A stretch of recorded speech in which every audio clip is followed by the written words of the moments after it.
अशी सत्वाची माझी वाणी. रामकृष्ण हरी. खूप धन्यवाद, खूप धन्यवाद. ईश्वरजी बोलल्याशिवाय पूर्ण नाही होणार ते झालं. ताई, कोकणामध्ये लग्न पार पडतं ना, भटजी ब्राह्मण पुरोहित नसतो. एक गृहिणी ही देवतेची आराधना करते, आगरी भाषेतला आहे.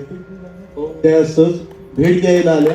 लाखो फॉलोअर्स आहेत इंस्टाला आणि खूप आनंद दिला ताई. ही सगळी सभा तुमचं खूप ऋण. फक्त त्या प्रांतातलं कोणी बोललं पाहिजे. ईश्वर दादा, 1 मिनिट तुम्ही बोला. त्याच माहिती नाही, मला एवढंच झालं की मला ही आता तुम्ही आगरी मधलं म्हणजे त्या याचं बोलला, मला आमच्या भागाकडची जात्यावरच्या ओवीची चाल वाटते. क्या बात आहे, क्या बात, क्या बात. आणि मला या वेळेला पहाट कशी झाली. होईल अशीच होईल आता. खूप खूप छान. एकदा जोरदार टाळ्या होऊ द्या अभिनयासाठी.